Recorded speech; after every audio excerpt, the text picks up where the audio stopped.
अस्सलामुअलैकुम स्टूडेंट्स। आज हम एसएसटी पढ़ेंगे। तो सबसे पहले आप अपनी बुक देख लिए। आपके बुक का नाम है social planet class 6 SST. Chapter start करने से पहले हम इसका कंटेंट देखेंगे, ठीक है। तो आप कंटेंट ओपन कर लिए। हम आपको सिलेबस बता देते हैं पीए सेकंड का। तो हमने आपको पिछली बार बताया था पीए सेकंड का सिलेबस। हिस्ट्री में बताया था आपको पीए सेकंड का क्या था, चैप्टर नंबर 6, 7, 8 हमने इसमें बताया था न्यू आइडियाज़ एंड क्वेश्चंस, ये 2 पार्ट में हुआ था। उसके बाद द फर्स्ट फॉर एम्पायर, ये हमारा द फर्स्ट एम्पायर, ठीक है। हमारे कितने चैप्टर आ रहे थे हिस्ट्री में, 6, 7, 8, ये 3 चैप्टर हिस्ट्री में आ रहे थे। उसके बाद बात करते हैं हम जियोग्राफी की। तो जियोग्राफी में हमारे 2 चैप्टर आ रहे हैं पीए सेकंड में, चैप्टर नंबर 5 और चैप्टर नंबर 6। कितने चैप्टर आ रहे हैं, चैप्टर नंबर 5 और चैप्टर नंबर 6, ये 2 चैप्टर आ रहे हैं, जिसमें से आज हम पढ़ेंगे major domains of the earth, ठीक है। Major domains of the earth आज हम ये स्टार्ट करेंगे, ठीक है स्टूडेंट्स। उसके बाद हमारा एक चैप्टर रह जाएगा, चैप्टर नंबर 6। फिर सिविक्स की अगर बात करें, सिविक्स में भी हमारे 2 चैप्टर हैं, चैप्टर नंबर 5 और चैप्टर नंबर 6। किस में है ये, पीए 2 की बात कर रहे हैं हम, पीए सेकंड की बात, जिसमें हमारा चैप्टर नंबर 5 पंचायती राज और फिर चैप्टर नंबर 6 रूरल एडमिनिस्ट्रेशन, ये 2 चैप्टर आपके हैं सिविक्स के।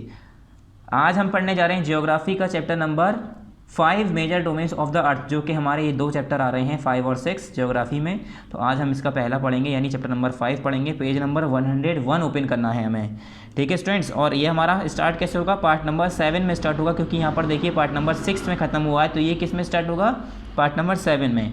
पेज नंबर 101 ओपन कर लिए, स्टार्ट करते हैं। पेज नंबर 101 नाउ स्टार्ट करते हैं यहाँ से। हमारा page number 101 major domains of the earth. उससे पहले हमें क्या करना है, यहाँ पर हमें पार्ट लिखना होगा स्टूडेंट्स। तो हमने इससे पहले पार्ट नंबर 6 में चैप्टर नंबर 4 कंप्लीट किया था, ठीक है। चैप्टर नंबर 4 हमारा पार्ट नंबर 6 तक पूरा कंप्लीट हो गया था। उसके बाद आज हम करने जा रहे हैं पार्ट नंबर 7 स्टार्ट। तो यहाँ पर आप लिख लिए चैप्टर नंबर 5 के ऊपर यहाँ पर पार्ट नंबर 7, इसे अंडरलाइन कर दिए। और यहाँ पर लिख लिए डेट किस दिन की लिखेंगे, डेट आपको खुद लिखनी है किस दिन की, जिस दिन ये वीडियो जो मैं बना रहा हूँ, इस टाइम पढ़ा रहा हूँ, ये जिस दिन भी यूट्यूब पर अपलोड होती है, जिस दिन भी पब्लिश होती है, उस दिन की आप डेट देखिएगा और यहाँ पर लिख दिएगा, ठीक है। Major domains of the earth chapter का नाम है। चलिए पढ़ते हैं, let's read. As far as we know the earth our home is the only planet in the solar system which support life. ये करें, as far as we know, जितना कि हम जानते हैं, जितनी भी हमारे पास नॉलेज है कि अर्थ ही एक ऐसा प्लानट है जो जिसे हमारा जो घर है, जो अर्थ है, जो हमारा घर है, वो ही एक ऐसा प्लानट है सोलर सिस्टम के अंदर, इन the solar system which supports life, जिसके अंदर लाइफ सपोर्ट करता है, जो कि लाइफ सपोर्ट करता है, जिसके अंदर ज़िंदगी है। कोई और ऐसा प्लानट नहीं है जहाँ पर अब तक कोई जीव जंतु पाया गया हो या वहाँ पर लाइफ सपोर्ट होता हो, ठीक है स्टूडेंट्स। तो उसे हम क्या कहते हैं, अर्थ, जो हमारा होम है, हमारा जो घर है, यही एक ऐसा प्लानट है पूरे सोलर सिस्टम में जो कि लाइफ सपोर्ट करता है। Therefore a unique planet, it is therefore a unique planet, इसीलिए ये एक क्या है, यूनिक प्लानट कहा जाता है। इसे किस नाम से कहा जाता है, therefore it is a unique planet, इसीलिए इसे एक यूनिक प्लानट के नाम से जाना जाता है। बिल्कुल अनोखा प्लानट, सबसे अलग प्लानट, क्योंकि यही एक ऐसी जगह है जहाँ पर पानी है, हवा है, सांस लेने के लिए, हमारे लिए ऑक्सीजन है, ठीक है, पेड़ पौधे हैं खाना बनाने के लिए, एटमॉस्फेयर है पूरा हमारा। तो ये सारी चीज़ें, लिथोस्फेयर, बायोस्फेयर हमारा है, हाइड्रोस्फेयर है, ये सारी चीज़ें हमारे अर्थ पर ही मौजूद हैं, बाकी किसी प्लैनेट पर नहीं मौजूद हैं। कहीं बहुत ठंड है तो कहीं बहुत ज़्यादा गर्मी है, जहाँ पर हम रह ही नहीं सकते, हमारा एटमॉस्फेयर ही वहाँ पर नहीं है। Life exist on the earth due to the presence of 3 main domains. ये कह रहे हैं जो हमारे अर्थ पर, जो हमारी लाइफ एग्जिस्ट करती है अर्थ पर, जो हम जिंदा रहते हैं, जो हम जिंदा लोग यहाँ पर मौजूद हैं अर्थ पर, वो किसकी वजह से मौजूद हैं हम लोग, due to the presence of 3 main domains, जो हमारे 3 मेन डोमेन्स हैं उसकी मौजूदगी की वजह से। अगर वो 3 मेन डोमेन्स नहीं होते तो हमारी ज़िंदगी भी यहाँ पर नहीं होती, हम लोग भी ज़िंदा यहाँ पर नहीं होते, बाकी प्लानट की तरह यहाँ पर भी कोई नहीं रह पाता, ठीक है। जैसे कि वो 3 मेन डोमेन्स क्या है, लैंड, वाटर और एयर। 3 मेन डोमेन्स हैं वो, लैंड, वाटर और एयर। एक ज़मीन, फिर दूसरा पानी और तीसरा हवा। अगर ये 3 चीज़ें नहीं होती तो यहाँ पर इंसान नहीं रह सकता था, कोई जानवर भी नहीं रह सकता था, विच मीन्स कोई लाइफ ही नहीं रहती यहाँ पर, कोई ज़िंदगी ही नहीं रहती। अगर ज़मीन नहीं है तो पानी में ही खाली कैसे रहते हम लोग, या अगर पानी नहीं है तो ज़मीन पे कैसे रखते, प्यासे मर जाते, ठीक है, ना नहाने के लिए, ना कपड़े धोने के लिए, ना बनाने के लिए, खाने पीने के लिए। अगर एयर नहीं होती, हवा नहीं होती, तो हमारे पास सांस लेने के लिए ऑक्सीजन नहीं होती, क्योंकि हवा जो होती है उसी के अंदर तो सारी गैसेस होती हैं, उसी के अंदर ऑक्सीजन होती है। जो हम सांस लेते हैं अंदर, तो ऑक्सीजन हमारे अंदर जाती है, फिर हम बाहर निकालते हैं सांस, तो कार्बन डाइऑक्साइड निकलती है। तो अगर एयर नहीं होती, हम सांस नहीं ले पाते। तो ये 3 मेन डोमेन्स हैं अर्थ के, जिसकी प्रेजेंस की वजह से ही अर्थ पर लाइफ एग्जिस्ट करती है, ज़िंदगी इसीलिए वहाँ पर मौजूद है अर्थ पर, वरना धरती भी क्या होती, बाकी प्लानट की तरह होती जिस पे कोई ज़िंदगी नहीं होती। These 3 domains represent the 3 state in which matter exist. ये कह रहे हैं ये जो 3 डोमेन हैं अभी जो मैंने बताया आपको, ये रिप्रेजेंट करते हैं 3 स्टेट को, मैटर की 3 स्टेट को, जिस स्टेट में मैटर एग्जिस्ट करता है।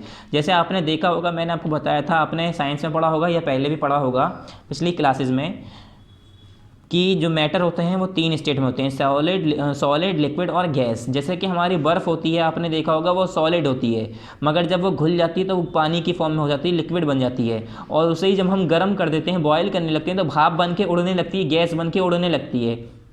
तो उसकी 3 शक्लें हुई ना, 3 शक्ल में वो पाई जाती है ना। इसी तरह से सारे जितने भी मैटर हैं वो 3 तरह से पाए जाते हैं, 3 शक्ल में पाए जाते हैं। ठीक है, मैं किसी भी चीज़ को पिघला के फिर उसे जमा सकता हूँ, उसे गैस बना के, भाप बना के उड़ा सकता हूँ, तो वो सॉलिड फॉर्म में भी होती है, लिक्विड फॉर्म में भी होती है, और वो गैस फॉर्म में भी होती है, तीनों फॉर्म में पाई जाती है। तो कोई भी मैटर 3 फॉर्म में पाया जाता है, और यही जो हमारे मेजर डोमेन है वो मैटर के 3 फॉर्म को ही रिप्रेजेंट करता है। जैसे कि एटमॉस्फेयर, यहाँ पर लिथोस्फेयर और हाइड्रोस्फेयर। लिथोस्फेयर में रॉक पार्ट्स आ गया, सारा सॉलिड पार्ट आ गया, हाइड्रोस्फेयर में लिक्विड पार्ट आ गया, एटमॉस्फेयर में सारी गैसियस पार्ट आ गया। तो ये हो गई ना 3 स्टेट। अब यहाँ पर देखते हैं, these 3 domains meet and interact on the surface of the earth. ये कह रहे हैं यही 3 डोमेन आपस में एक दूसरे से मिलते हैं, इंटरेक्ट करते हैं, एक दूसरे पर डिपेंड होते हैं। कैसे? देखो बच्चों, अगर ज़मीन नहीं होगी तो पानी नहीं होगा। ठीक है, अगर हो सकता है चलो पानी है कहीं, तो ज़मीन नहीं होगी उपजाऊ, ज़मीन ख़राब हो जाएगी। ज़मीन के ऊपर पानी डिपेंड है, पानी के ऊपर ज़मीन डिपेंड है, और एटमॉस्फेयर के ऊपर ज़मीन डिपेंड है, ज़मीन के ऊपर एटमॉस्फेयर डिपेंड है, बायोस्फेयर, और यहाँ पर हमारा हाइड्रोस्फेयर के अंदर एटमॉस्फेयर डिपेंड है। अगर पानी नहीं होगा तो एटमॉस्फेयर कहाँ से बनेगा, भाप बन के कैसे जाएगा ऊपर, गैस कैसे बनेगी। ठीक है, अगर ये दोबारा से बारिश नहीं होगी, ये दोबारा से आके यहाँ पर जो है बर्फ़ नहीं गिरेगी, स्नोफॉल होगी कभी, तो वो भी लिथोस्फेयर में आके गिरेगी। इस तरह से एक दूसरे पर डिपेंड करते हैं। अगर कोई भी एक चीज़ इसमें से गायब हो जाए तो बाकी दोनों चीज़ तो वैसे ही ख़राब हो जाएंगी, तबाह हो जाएगी, उसका कोई यूज़ ही नहीं होगा। ठीक है, तो इसीलिए कहते हैं ये तीनों एक दूसरे में इंटरडिपेंड करती हैं, एक दूसरे में इंटरेक्ट करती हैं।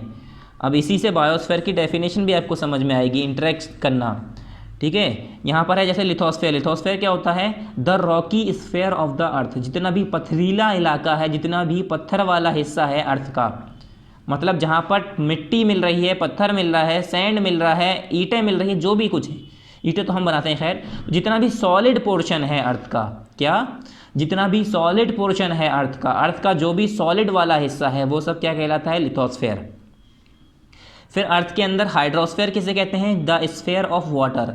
जितना भी पानी वाला हिस्सा है, लिक्विड वाला हिस्सा, उसे हम कहते हैं हाइड्रोस्फेयर। ठीक है, द स्फेयर ऑफ वाटर, जो पानी का जो पूरा स्फेयर है, जो पानी का हमारा लिक्विड पोर्शन है अर्थ का, जो वाटर पोर्शन है अर्थ का, उसे हम कहते हैं हाइड्रोस्फेयर।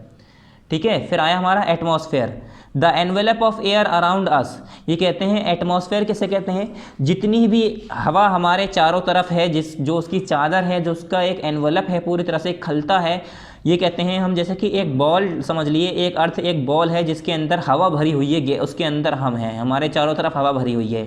अभी हम यहाँ पर कमरे में बैठे हैं, या अगर हम स्कूल में बैठे हैं क्लास में, या अपने बाहर भी निकल गए, गली से छत पर चले गए, तो हर जगह हवा तो मौजूद होती है। ठीक है, अगर हवा कहीं पर मौजूद ना हो तो इंसान एक दूसरे की आवाज़ ही ना सुन पाए, हवा के ज़रिए ही दूसरे तक आवाज़ पहुँचती है। ठीक है, आगे जाके आप क्लास में पढ़ेंगे कि एयर के ज़रिए ही आवाज़ हमारी एक दूसरे तक पहुँचती है, और हवा मौजूद है, इसीलिए हम कह रहे हैं उसे क्या कहते हैं हम? एटमॉस्फेयर। और इसीलिए कहा the envelope of air around us. हमारे चारों तरफ जो एक एनवेलप होता है, जो एक लिफाफा होता है हवा का, मतलब एक लिफाफा है, एक तरह से खलता है जिसके अंदर हवा भरी हुई है, और उसके बीच में हम बैठे हैं, हर तरफ हवा ही हवा, हर तरफ एयर ही एयर, उसे हम क्या कहते हैं? एटमॉस्फेयर। हमारे चारों तरफ हमारे अगल बगल की हर चीज़ एक एटमॉस्फेयर बनाती है। ठीक है, अब यहाँ पर है बायोस्फेयर क्या होता है, the contact zone between these three rims is known as biosphere. अब बच्चों जब ये एक दूसरे से कांटेक्ट करती हैं, मतलब जैसे कि अब मैंने मिट्टी ली और पानी लिया, उससे मिला दिया, वो सॉलिड पोर्शन बन गया। ठीक है, या मैंने पानी को भाप गर्म करके उड़ा दिया तो वो गैस बन के उड़ गई, एटमॉस्फेयर बन गया। तो जब ये एक दूसरे से इंटरेक्ट करती हैं, जब एक जगह पर मिलती हैं, मतलब एक दूसरे पर जहाँ पर ये इंटरडिपेंड होती हैं, एक दूसरे पर इंटरेक्शन होता है, तो वही इंटरेक्शन जब जहाँ पर होता है उससे उस जगह को हम कहते हैं between these three limbs is known as biosphere. इन तीनों जोन के कांटेक्ट को हम कहते हैं बायोस्फेयर। मतलब अगर मैं कहूँ बायोस्फेयर किसे कहते हैं, तो बायोस्फेयर के अंदर आते हैं तीन चीज़ें, एक लिथोस्फेयर, हाइड्रोस्फेयर, एटमॉस्फेयर। बायोस्फीयर कैसे कहते हैं, मैं ये भी कह सकता हूँ कलेक्शन ऑफ थ्री डोमेन्स। ये जो तीनों डोमेन्स हैं, इन तीनों को अगर मैं मिला दूँ तो तीनों का नाम एक साथ मैं कह सकता हूँ बायोस्फीयर। जैसे बच्चों देखो, एक क्लास है, क्लास फर्स्ट या क्लास सिक्स्थ मान लो, क्लास सिक्स में 4 बच्चे हैं। ठीक है, वरुण है, निशा है, राजू है और राम है। ये 4 बच्चे हैं एक क्लास में। तो मैंने चारों के अलग अलग नाम बताए, फिर मैंने कहा ये क्लास सिक्स्थ है। अब मैंने चारों को नाम ना बता के मैंने कह दिया क्लास सिक्स्थ है, तो क्लास सिक्स के अंदर कौन कौन आ रहा है, राम है, राजू है, ठीक है, वरुण है, निशा है, ये चारों आ रहे हैं। तो इसी तरह से जो हमारा बायोस्फीयर है, बायोस्फीयर के अंदर 3 क्या चीज़ें आती हैं, एक हाइड्रोस्फीयर आता है, एक एटमॉस्फेयर आता है, एक लिथोस्फीयर आता है। यहाँ पर छोटा सा बायोस्फीयर करके बताया जो तीनों का कॉमन रीजन है। ठीक है, ये जो तीनों का कॉमन रीजन है जहाँ पर ये इंटरेक्ट कर रहे हैं, एक दूसरे से इंटरसेक्ट कर रहे हैं, तो इसे ही हम कहते हैं इस कॉमन रीजन को बायोस्फीयर, जिसमें ये तीनों चीज़ें मिलाकर हम कहते हैं, तीनों चीज़ें अगर मिल जाएं, एक ऐसा जोन जहाँ पर तीनों चीज़ें पाई जाएं, तो एक साथ इकट्ठा करके हम तीनों को कहते हैं बायोस्फीयर। ठीक है, क्या कहते हैं हम, बायोस्फीयर कहते हैं। जैसे हमारे घर में है, कोई भाई है, बहन है, मम्मी है, पापा है, मगर सबको मिला के हम क्या कह देते हैं, फैमिली। तो इसी तरह से ये हाइड्रोस्फीयर, लिथोस्फीयर, एटमॉस्फेयर, इन तीनों के हम जहाँ पर इंटरेक्शन होता है, जहाँ पर ये कॉन्टैक्ट जोन आता है, उसे हम तीनों को मिला के क्या कह देते हैं, हम बायोस्फीयर कह देते हैं। अब पढ़ते हैं हम लिथोस्फीयर। चलिए, पहला क्या है हमारा लिथोस्फीयर। 1 बाई 1 हम एक एक करके सब पढ़ेंगे और हल्के हल्के सभी समझेंगे। ठीक है स्टूडेंट्स, चलिए पहला क्या है, lithosphere. The top crust of the earth on which continents and oceans basins rest is called lithosphere. ये कह रहे हैं जो लिथोस्फीयर किसे कहते हैं, टॉप क्रस्ट, सबसे ऊपर वाला हिस्सा जिसके ऊपर ओशियंस, सारे बेसिन्स, ये कह रहे हैं ऑन विच कॉन्टिनेंट्स, जिसमें कॉन्टिनेंट्स, सारे ओशियंस, बेसिन्स, ये सब ही जो है उसके ऊपर रहते हैं, उस वाले हिस्से को कहते हैं हम लिथोस्फीयर। मतलब जितना भी पत्थर वाला इलाका, रॉक वाला इलाका, जो हमारा सख्त इलाका है, हमारा सॉलिड पोर्शन है अर्थ का, जितनी भी हमारी ठोस जगह है, रॉकी पार्ट है जो भी, वो सब क्या है हमारा लिथोस्फीयर। लिथोस means rocks. देखो बच्चों, लिथोस का मतलब क्या होता है, रॉक। लिथोस मतलब पत्थर, लिथोस का मतलब होता है पत्थर यानी रॉक, लिथोस का मतलब होता है रॉक। ठीक है स्टूडेंट्स, उसके बाद and the word lithosphere refers to the surface of the earth which is made up of land, rock and soil. और लिथोस्फीयर का मतलब, पूरे लिथोस्फीयर का जो वर्ड होता है, लिथोस्फीयर जो वर्ड है, इस वर्ड का पूरा मीनिंग क्या होता है, वो सरफेस अर्थ का वो सरफेस जो कि किससे बना हो, लैंड से बना हो, made up of land, rocks and soil, और मिट्टी से और पत्थरों से मिलकर बना हो, ज़मीन से, मिट्टी से और रेत से और पत्थरों से मिलकर बना हो, उस वाले हिस्से को, ज़मीन के उस हिस्से को क्या कहते हैं हम, लिथोस्फीयर। लिथोस का मतलब ही होता है पत्थर। ठीक है, the solid upper most layer of the lithosphere is known as the crust of the earth. और जो लिथोस्फीयर का सबसे ऊपर वाला हिस्सा होता है, मतलब अर्थ का जो सबसे ऊपर वाला हिस्सा होता है, उसे हम कहते हैं क्रस्ट ऑफ द अर्थ। मतलब ये जो सॉलिड पोर्शन है हमारा, जिसे हम लिथोस्फीयर कह रहे हैं, तो उस सॉलिड पोर्शन में एक सबसे ऊपर हिस्सा होता है, उसे हम कहते हैं crust of the earth. It consist of 2 types. ये कह रहे हैं ये 2 तरह के होते हैं। कितने तरह के, an upper layer of the lighter continental rock called sial in silicon and less dense aluminium. मतलब ये 2 तरह से पाई जाती हैं। ये कह रहे हैं एक upper layer lighter continental rocks की होती है। ठीक है, लिथोस्फीयर में हमारी कितनी तरह की मैंने बताई, एक अपर लेयर होती है जिसे हम कहते हैं, अपर मोस्ट लेयर होती है जिसे हम कहते हैं क्रस्ट। तो वो क्रस्ट जो है 2 हिस्सों में होती है, ये कह सकते हैं हम क्रस्ट को 2 तरह से बांटा गया है।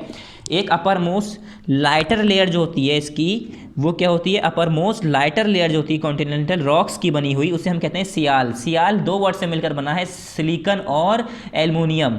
किससे, सिलिकॉन और एल्युमिनियम से मिलकर, जो सिलिकॉन और एल्युमिनियम के यहाँ पर पाए जाते होंगे, इस वजह से इसे कह दिया गया सियाल। There is a heavier lower layer of crust making the ocean basins called सीमा। और एक होता है हैवियर लोअर लेयर ऑफ केरस्ट। केरस्ट की जो नीचे वाली लेयर होती है, मतलब केरस्ट तो सबसे ऊपर वाली हो गई। देखो बच्चों, मैंने एक बर्गर बनाया मैंने, तो मैंने ये कहो सैंडविच बनाया। सैंडविच के अंदर मैंने चार ब्रेड रखी।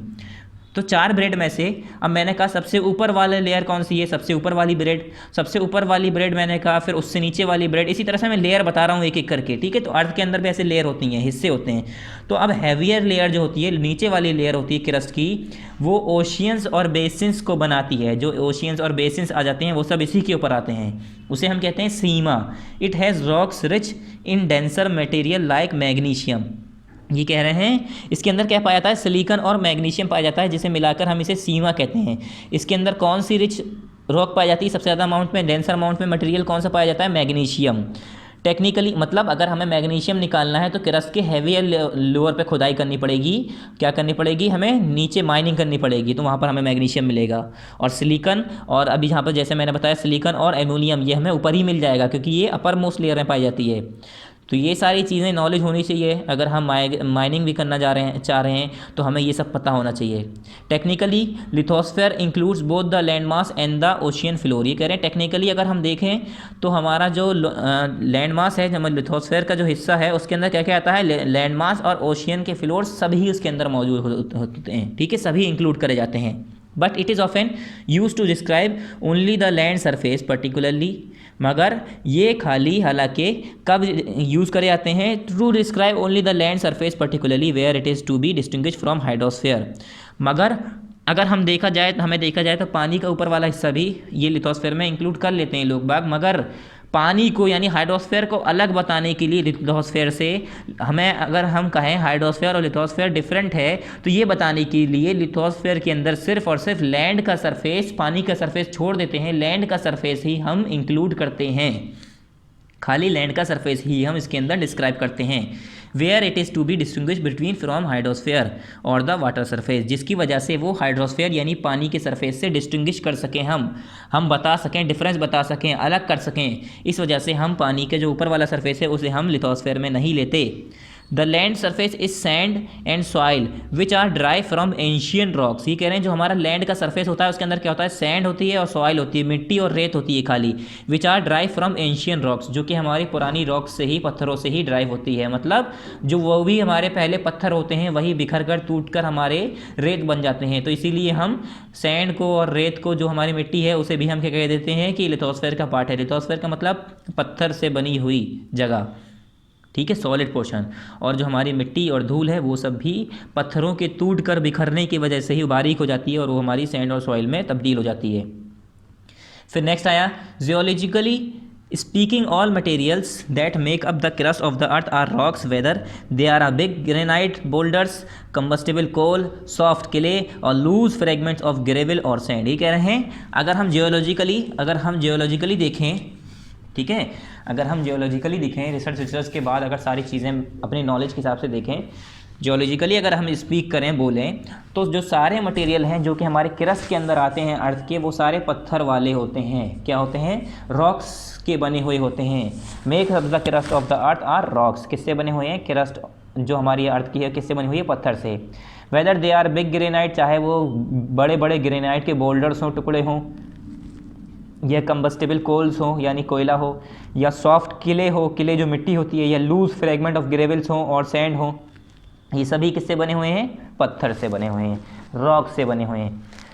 दे are two main division of the earth surface. ये कह रहे हैं अब अर्थ सरफेस का हमारा 2 मेन डिवीज़न है। क्या 2 मेन डिवीज़न होता है अर्थ सरफेस का। पहला क्या है, the large land masses are continents. पहला बड़ा लैंड मासेस क्या है, जिसे हम क्या कहते हैं, continents, including both the region of dry land above sea level. जिसमें क्या क्या आता है, जो हमारा दोनों रीजन आता है, dry land above the sea level and the continental shelf, यानी 29% of the surface of the earth is made up of continents. ये कह रहे हैं जो हमारा बड़ा सा लैंड मास है, जो हमारा लैंड मास है उसमें ज़्यादातर क्या है, कॉन्टिनेंट्स हैं। उसमें क्या क्या आते हैं, region of dry land above sea level से अबव जो हमारे रीजन है ड्राई लैंड्स के वो, एंड द कॉन्टिनेंटल शेल्फ, और जितने भी कॉन्टिनेंटल शेल्फ हैं वो दोनों ही किस में आते हैं, हमारे लैंड मासेस में आते हैं। 29% of the surface of the earth is made up of continent, और जो हमारे 29% है हमारे अर्थ सरफेस का, वो किससे बना हुआ है, कॉन्टिनेंट्स ऑफ किससे बना हुआ है, किससे बना हुआ है, कॉन्टिनेंट से बना हुआ है। The huge water bodies are called the ocean basins, और जो बड़ी बड़ी वाटर बॉडीज होती हैं समुंदर से बड़ी बड़ी, उसे हम क्या कहते हैं, ओशियंस बेसिन्स। एक रिवर होता है, सी होता है, समुंदर होता है, ऐसे ही हमारा होता है ओशियंस बेसिन, जो कि बहुत ही बड़ी बॉडीज़ होती हैं, वाटर बॉडीज़ होती है। The level of sea water remain the same everywhere, और ये कह रहे हैं जो हमारा सी वाटर का लेवल होता है वो हर जगह सेम होता है, चाहे अफगानिस्तान चले जाओ, चाहे पाकिस्तान चले जाओ, चाहे अमेरिका, इंडिया में आ जाओ, कहीं पर भी आ जाओ, वाटर लेवल जो होगा सी का वो हमेशा सी होगा। इसीलिए elevation of land is measure from the level of sea which is taken as zero. इसीलिए जो हमारा लैंड होता है, एलिवेशन का जो लैंड का एलिवेशन होता है वो कि हमारा कहाँ से लिया जाता है, सी लेवल से लिया जाता है, जो कि हमें एज अ ज़ीरो मानते हैं हम, ठीक है, which is taken as a zero, जो कि ज़ीरो मान के हम वहाँ से लैंड का क्या करते हैं, एलिवेशन वहीं से नापते हैं। एलिवेशन कितने बच्चों, स्लोप, अब स्लोप आप आगे जाके समझेंगे, ठीक है, from the level of the sea which is taken as zero, ठीक है, ये आपकी एक फिल इन द ब्लैंक्स भी है। पेज नंबर 102 ओपन कर लिए, नेक्स्ट पेज। काफ़ी बड़ा चैप्टर है ये, आराम आराम से पढ़ेंगे सुकून से, ठीक है, अच्छे से एक्सप्लेन करेंगे। यहाँ पर नेक्स्ट है देयर आर 7 कॉन्टिनेंट्स। अब कॉन्टिनेंट्स के बारे में पढ़ेंगे हम, continents. There are 7 continents in the world, world के अंदर, हमारी दुनिया के अंदर 7 कॉन्टिनेंट है। These are separated by large water bodies, जो कि एक बड़ी बड़ी वाटर बॉडीज से सेपरेट है, मतलब इसके बीच में बड़े बड़े समुंदर हैं, बड़े बड़े मतलब ओशियंस हैं। In order of their size they are, ये कह रहे हैं अगर हम साइज़ के हिसाब से देखें तो सबसे पहले आता है एशिया, उसके बाद आता है अफ्रीका, पहले सबसे बड़ा एशिया, उसके बाद उससे छोटा अफ्रीका, उससे छोटा नॉर्थ अमेरिका, उससे छोटा साउथ अमेरिका, उससे छोटा हमारा क्या है, यूरोप है, फिर उससे छोटा ऑस्ट्रेलिया, और सबसे छोटा एंटार्क्टिकल बच्चों जो यहाँ पर नीचे दिया हुआ है। सबसे बड़ा एशिया, फिर अफ्रीका, फिर नॉर्थ अमेरिका, फिर साउथ अमेरिका, फिर यूरोप, फिर ऑस्ट्रेलिया, फिर सबसे छोटा होता है हमारा एंटार्क्टिका। ये साइज़ के हिसाब से नाम दिए हैं, सबसे पहले एशिया, फिर अफ्रीका, फिर नॉर्थ अमेरिका, उससे छोटा साउथ अमेरिका, उससे छोटा यूरोप, उससे छोटा ऑस्ट्रेलिया, उससे छोटा एंटार्क्टिका, ठीक है स्टूडेंट्स। फिर नेक्स्ट यहाँ पर आप रीडिंग करते हैं, 3 ऑफ द 7 कॉन्टिनेंट्स यानी Asia, Europe and north America fall completely in the northern hemisphere. ये कह रहे हैं अगर मैं 3 कॉन्टिनेंट की बात करूँ, 7 में से जो 3 कॉन्टिनेंट हैं, एशिया, यूरोप और नॉर्थ अमेरिका, कौन कौन से, एशिया, यूरोप और नॉर्थ अमेरिका, ये पूरी तरह से fall completely in the northern hemisphere. ये हमारा नॉर्थ हेमिस्फीयर इक्वेटर के ऊपर, इधर साउथ हेमिस्फीयर। तो ये कह रहे हैं जो एशिया, यूरोप और नॉर्थ अमेरिका है, ये पूरी तरह से हमारा कहाँ पर है, नॉर्थन पार्ट में है। हेमिस्फीयर कौन से हेमिस्फीयर में, नॉर्थन हेमिस्फीयर में लाई करता है। आप खुद देख लिए, ये इक्वेटर लाइन दिख रही है, यहाँ पर हमें नॉर्थन हेमिस्फीयर, यहाँ साउथ हेमिस्फीयर, नॉर्थन हेमिस्फीयर में ही हमारा एशिया, यूरोप और नॉर्थ अमेरिका आ रहा है। अफ्रीका भी काफ़ी कपाट इसका इसमें ही आ गया। In southern hemisphere there are 2 continent, और सदर्न हेमिस्फीयर में कौन कौन से, 2 कॉन्टिनेंट, एंटार्क्टिका और ऑस्ट्रेलिया। कौन कौन सा, एंटार्क्टिका और ऑस्ट्रेलिया हमारे ये सदर्न हेमिस्फीयर में आते हैं। वरना अगर हम साउथ अमेरिका की बात करें, अफ्रीका की बात करें, तो थोड़ा सा सदर्न में भी है, थोड़ा सा हमारा नॉर्थ में भी है। ये देखिए यहाँ पर नॉर्थ में ये ज़्यादा है, ये नॉर्थ में कम है, ये साउथ में ज़्यादा है, साउथ में इधर नॉर्थ में कम है। 2 continent Africa and south America lie in both the hemisphere, और जो हमारे 2 कॉन्टिनेंट हैं अफ्रीका और साउथ अमेरिका, ये दोनों हेमिस्फीयर में आते हैं। किसमें, लाई इन द बोथ हेमिस्फीयर, दोनों हेमिस्फीयर में लाई करते हैं। The equator passes through these 2 continents, और जो हमारी इक्वेटर्स हैं वो इन्हीं 2 कॉन्टिनेंट से पास होती हैं। किससे, अफ्रीका और साउथ अमेरिका से पास होती हैं। फिर उसके बाद है about 2/3 of the earth land surface lies to the north of the equator. ये कह रहे हैं जो हमारे 3 हिस्से अगर मैं करूं ज़मीन के, तो 3 में से 2 हिस्से हमारे खाली लैंड सरफेस जो है, हमारा सरफेस है जो अर्थ का, वो कहाँ पर लाई करता है, इक्वेटर के नॉर्थ में। मतलब ये हमारे 3 हिस्से नॉर्थ में चले जाते हैं। ओनली, फिर यहाँ पर है ओनली ऑस्ट्रेलिया, यहाँ पर क्या है, only Australia and Antarctica lie entirely to the south of the equator. खाली ऑस्ट्रेलिया और एंटार्क्टिका एक ऐसा, ये 2 ऐसे हैं जो पूरी तरह से हमारे साउथ हिस्से में आते हैं, इक्वेटर के साउथ हिस्से में। बाकी सब जो है थोड़ा थोड़ा नॉर्थ में जा रहे हैं, ठीक है, ये दोनों नॉर्थ में थोड़ा थोड़ा, बाकी ये तो तीनों हैं ही। उसके बाद all the continent except Australia and Antarctica are wedged shape. ये कह रहे हैं जितने भी कॉन्टिनेंट हैं, खाली किसको छोड़कर, ऑस्ट्रेलिया को छोड़कर, किसको छोड़कर, ऑस्ट्रेलिया को छोड़कर और एंटार्क्टिका को छोड़कर। देखिए ये ऑस्ट्रेलिया है और ये एंटार्क्टिका है, ये पूरी तरह से इन दोनों को छोड़कर बाकी सब क्या है, वेज शेप्ड। ये देखिए नोक वाले शेप्ड वेज बने हुए हैं, सब में वेज शेप्ड हैं। ये हमारा ऑस्ट्रेलिया और एंटार्क्टिका वेज शेप नहीं है, ठीक है। Wider in the north than they are in the south, wedge shape मतलब क्या होता है, देखिए नॉर्थ में चौड़े हैं और नीचे आके पतले, यहाँ पर नॉर्थ में चौड़े नीचे आके पतला। साउथ अमेरिका नॉर्थ में ऊपर चौड़ा है नीचे पतला है, फिर ऐसे ही नॉर्थ अमेरिका यहाँ पर साउथ में ऊपर वाले हिस्से में चौड़ा है नॉर्थ में और साउथ में आके पतला है। तो ये ऊपर चौड़ा है नीचे पतला, फिर ऊपर चौड़ा नीचे पतला, फिर ऊपर चौड़ा यहाँ पर नीचे पतला, ये ऊपर चौड़े हैं फिर नीचे आके पतले हो गए, मतलब कौन ऐसे कौन शेप ले रहा है, इसे हम कहते हैं वेज शेप्ड। ठीक है, किसे छोड़कर, ऑस्ट्रेलिया एंटार्क्टिका को छोड़कर। देखिए ऑस्ट्रेलिया ऊपर से भी ऐसी है नीचे भी से भी वैसे ही है, ऐसा नहीं है कि ऊपर चौड़ा हो नीचे पतला हो। ये तो ऊपर थोड़ा सा पतला लग रहा है बल्कि मुझे एंटार्क्टिका, तो ये क्या है, ये दोनों वेज शेप नहीं है, बाकी सारे वेज शेप हैं। ठीक है, मतलब वेज शेप कहते हैं इस शेप को, ऊपर से चौड़ा फिर पतला पतला पतला पतला पतला, इसे हम क्या कहते हैं, वेज शेप।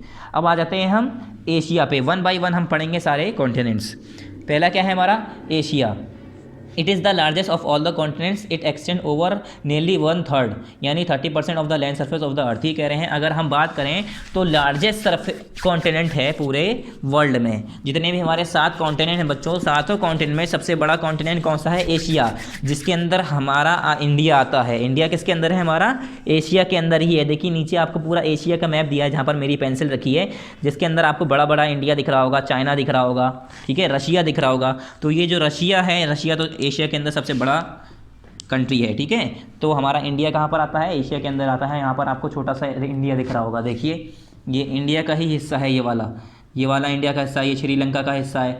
ठीक है, ये श्रीलंका हो गया छोटा सा, ये इंडिया हो गया, ऐसे करके फिर ऐसे बना हुआ है यहाँ पर, यहाँ हिमालय है पूरा ऐसे करके बना है। तो इंडिया हमारा किस में आता है, एशिया के अंदर। और यही कह रहे हैं it is the largest of all the continent, जो एशिया है वो बाकी जो 6 कॉन्टिनेंट हैं वो सबसे बड़ा है। 7 में सबसे बड़ा कौन सा होता है, एशिया, मतलब जो छठा 6 को छोड़कर सबसे बड़ा कौन सा है हमारा, एशिया।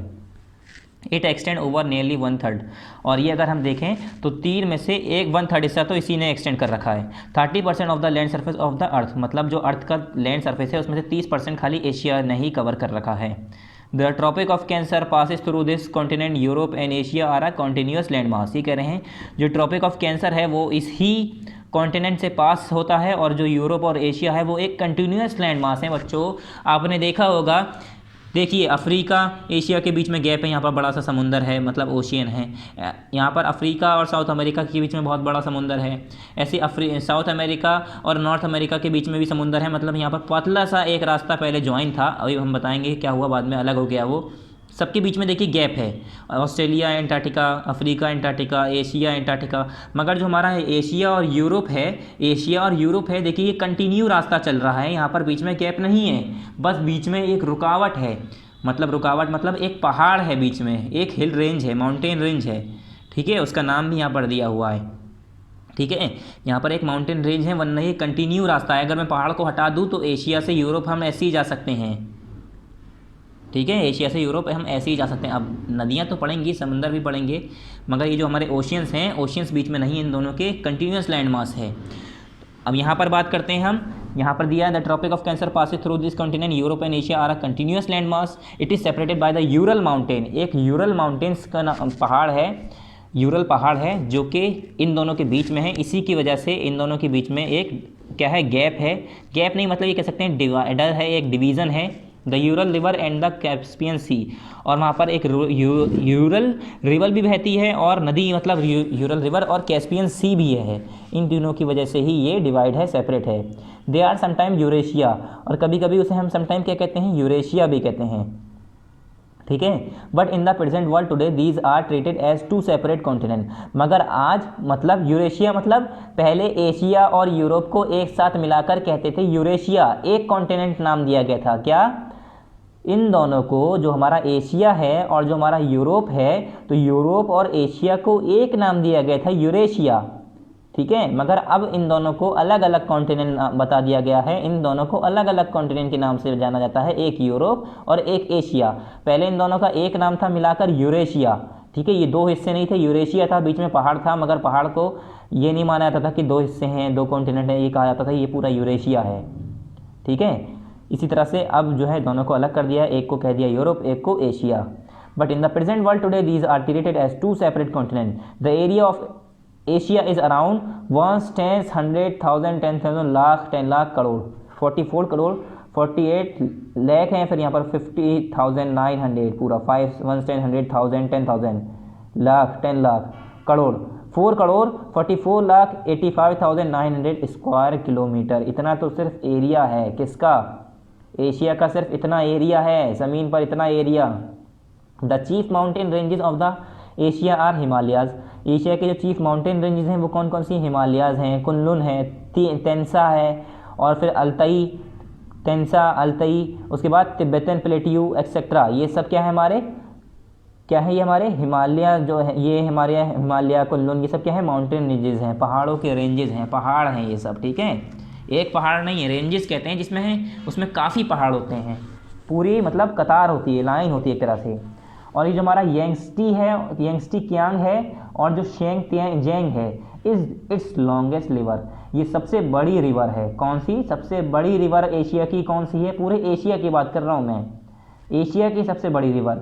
एशिया के अंदर सब आ गए, ये हमारा Mongolia, China, India, Pakistan, Afghanistan, Turkestan, और यहाँ पर ये फिर तुर्की है, कज़ाकिस्तान है, ठीक है, बहुत सारे ऐसे कंट्री हैं। यहाँ पर सऊदी अरेबिया है, यहाँ पर कतर लिखा है, देखिए सब है, ईरान है, ठीक है, अफ़गानिस्तान है, पाकिस्तान है, ये सभी किस में आ गए, एशिया में गए। तो सबसे बड़ी नदी जो रिवर जो है सबसे बड़ी, वो कहाँ से फ्लो होती है, चाइना से बहती हुई आती है। इसका नाम क्या है, यंगस्टी कियांग कहते हैं इसे, या तो फिर हम शेंग जेंग कहते हैं इसे, क्या कहते हैं, शेंग जेंग कहते हैं इसे।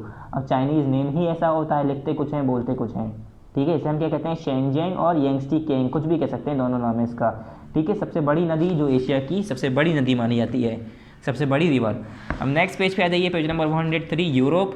एशिया के बाद क्या पढ़ रहे हैं हम, यूरोप के बारे में पढ़ रहे हैं, जो कि इसी का पड़ोसी है, मतलब इसी से जुड़ा हुआ है, ठीक है। यूरोप में क्या है, अब यहाँ पर देखिए, it lies on the west side of the Asian continents. ये कह रहे हैं जो हमारा एशियन कॉन्टिनेंट्स हैं उसके वेस्ट साइड में हमारा ये आता है, ईस्ट वेस्ट नॉर्थ साउथ, हमारे एशिया के कॉन्टिनेंट के वेस्ट साइड में नहीं आया, लेफ्ट साइड में। The Arctic circle passes through it, और जो हमारा आर्टिक सर्किल है वो यहीं से पास होता है, मतलब यूरोप से ही हमारा आर्टिक सर्किल पास होता है। It is bounded by the sea from 3 side, और इसे नदियों ने समुद्रों ने 3 हिस्सों से घेर रखा है। आपको दिख रहा होगा, एक हिस्सा इधर समुद्र, एक बीच में यहाँ पर समुद्र, एक पीछे समुद्र, इधर तो हमारा एशिया है। तो यूरोप के 3 तरफ हैं, 1 2 3, आप अपनी बुक में देखिए, यहाँ पर इतना क्लियर नज़र नहीं आ रहा होगा आपको। कहाँ पर, ये from 3 side, in the north by the Arctic Ocean, north side में कौन सा है, आर्टिक ओशन है। In the west by the Atlantic Ocean, और वेस्ट साइड में कौन सा है हमारा, एटलांटिक ओशन है। And in the south by the Mediterranean Sea, और साउथ में क्या है, मेडिटेरियन सी, ठीक है। साउथ में कौन सी सी है, मेडिटेरियन सी आ जाती है हमारी।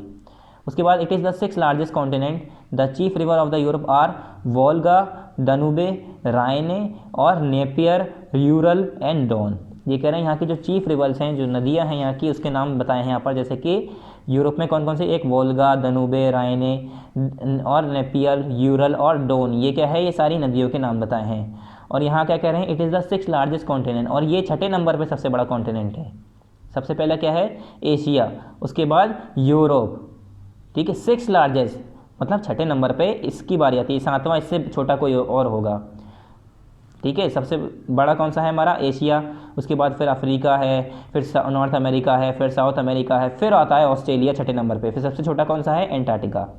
अब पढ़ेंगे हम अफ्रीका के बारे में, अफ्रीका के बारे में। अब यहाँ पर देखिए यूरोप का आपको मैप दिया होगा, यहाँ पर देखिए यूरोप में जर्मनी, पोलैंड, ठीक है, यहाँ पर हशिया लिखा है शायद, यहाँ पर फिनलैंड, स्वीडन, ठीक है, नॉर्वे, यूनाइटेड किंगडम, यूके, ठीक है, डेनमार्क, फ्रांस। अगर हमारा एशिया और यूरोप ये दोनों अगर एक नाम से जाना जा रहा होता, यूरेशिया नाम से, तो आज ये भी हमारे क्या होता है, ये भी जो हमारी कंट्रीज़ हैं ये भी हमारे कॉन्टिनेंट में लाई कर रही होती हैं। मगर अब क्या है, यूरोप और एशिया को अलग अलग माना जाता है, तो ये हमारे कॉन्टिनेंट के कंट्रीज़ नहीं हैं, ये अलग कॉन्टिनेंट्स में लाई करती हैं। अब इट लाइज ऑन, ये हमने पूरा पढ़ लिया, ठीक है। अब आ जाते हैं हम अफ्रीका पे। अफ्रीका का भी यहाँ पर आपको पूरा मैप दिया है, उसके कंट्रीज़ के नाम दिए हुए हैं, ठीक है। तो अफ्रीका की बात करें, it is the 2nd largest continent in the world. पूरी दुनिया में जो 7 कॉन्टिनेंट हैं, पहला सबसे बड़ा कौन सा है, एशिया, उसके बाद उससे छोटा कौन सा है, अफ्रीका, मतलब दूसरे नंबर पर सबसे बड़ा कौन सा है, Africa. Bounded by the Mediterranean Sea on the north, इसके नॉर्थ में मेडिटेरियन सी है, Red Sea and Indian Sea in the east, और ईस्ट साइड में रेड सी और इंडियन ओशियन है, ठीक है, इंडियन सी नहीं, इंडियन ओशियन, सॉरी, ठीक है।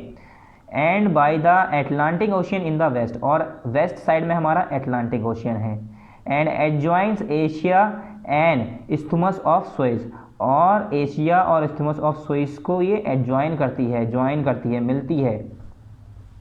ठीक है, इस्थमस ऑफ पन्ना, यहाँ पर पन्नामा ऐसी एक है। The 0 degree latitude runs almost through the middle of the continent, और जो 0 डिग्री लैटिट्यूड है वो ऑलमोस्ट कहा जाता है इसके बीच से होके गुजरता है। जो 0 डिग्री लैटिट्यूड है वो यहाँ से इसके बीच से होके गुजरता है। ठीक है, it is the only continent through which the Tropic of Cancer, the equator and the Tropic of Capricorn pass. ये कह रहे हैं यही एक अफ्रीका ही एक ऐसा कॉन्टिनेंट है जिससे Tropic of Cancer, Tropic of Capricorn और इक्वेटर तीनों चीज़ें पास हो रही हैं। ठीक है, the principal countries of this continent are Egypt, Libya, Algeria, Morocco, Niger. अब ये कह रहे हैं जो इसकी कुछ प्रिंसिपल कंट्रीज़ हैं, मेन कंट्रीज़ के नाम बताए हैं इसमें, उसमें मेन कंट्रीज़ के नाम कौन कौन से हैं? इजिप्ट है, लीबिया है, अल्जीरिया है, मोरक्को है, नाइगर है, चैड है, एक्सेट्रा। बहुत सारी ऐसी कंट्रीज़ यहाँ पर आपको नाम दिए भी हैं। ठीक है, यहाँ पर काफ़ी देखिए, यहाँ पर बहुत छोटे छोटे नाम दिए हैं, तो आप इन्हें पढ़ सकते हैं, देख सकते हैं, मतलब अपनी बुक में, यहाँ तो नहीं दिखेगा। Africa is separated from Asia by the Suez canal, और जो अफ्रीका और एशिया एक दूसरे से जुदा होते हैं, अफ्रीका और एशिया के बीच में जो गैप है वो किससे डिवाइड होते हैं, किससे मतलब अलग हैं? वो सुएज कैनाल से। सुएज कैनाल, अगर कहीं क्वेश्चन आता है कि अफ्रीका एंड क्या आता है question, Africa and Asia is separated by, तो आप क्या लिखेंगे? Suez Canal, Suez Canal, Suez Canal. क्या लिखेंगे आप? Suez Canal. The world largest hot desert Sahara is in the Africa, और जो सबसे बड़ा हॉट डिज़र्ट माना जाता है पूरे वर्ल्ड का सबसे गर्म और सबसे बड़ा डिज़र्ट रेगिस्तान माना जाता है। सबसे गर्म और बड़ा रेगिस्तान कहाँ है? वो अफ्रीका में मौजूद है। The world longest river Nile is also in Africa, और जो सबसे बड़ी नदी जो नाइल रिवर है, सबसे लंबी लॉन्गेस्ट रिवर जो है वो अफ्रीका में ही पाई जाती है। कौन सी? नाइल। फिर आ जाते हैं हम नॉर्थ अमेरिका। क्या है ये? It is the third largest continent of the world, ये वर्ल्ड का तीसरा सबसे बड़ा कॉन्टिनेंट है। इससे दो और बड़े हैं, पहला सबसे बड़ा है कौन सा? एशिया, उससे छोटा है अफ्रीका, उससे छोटा आ गया हमारा North America. It is the third largest continent of the world. Next to Africa के बाद ये तीसरे नंबर पे आता है। ठीक है, it is surrounded by the 3 oceans, और ये 3 ओशियंस से घिरा हुआ है, Arctic ocean, Atlantic ocean and the Pacific ocean. कौन कौन से ओशियन से घिरा हुआ है ये? आर्टिक ओशियन, एटलांटिक ओशियन और पैसिफिक ओशियन, ये तीनों समुद्र से इनसे घिरा हुआ है। ठीक है, नॉर्थ अमेरिका। उसके बाद North America is link to South America by a very narrow strip of land called the isthmus of Panama. अभी मैंने बताया था कि हमारा नॉर्थ अमेरिका साउथ अमेरिका से बहुत पतली सी जगह है, एक लैंड का छोटा सा टुकड़ा है, उससे जुड़ा हुआ है, जिसे हम कहते हैं इस्थमस ऑफ पनामा। यहाँ पर देखिए, नॉर्थ अमेरिका साउथ अमेरिका आपस में एक दूसरे से, नॉर्थ अमेरिका और साउथ अमेरिका में आपस में एक ज़मीन का पतला सा टुकड़ा आपस में ज्वाइन हो रहा है यहाँ पर आके, मतलब एक पतला सा रास्ता मिल रहा था, जिसे हम इस्थमस ऑफ पनामा कहते हैं। क्या कहते हैं? Isthmus of Panama. किसे?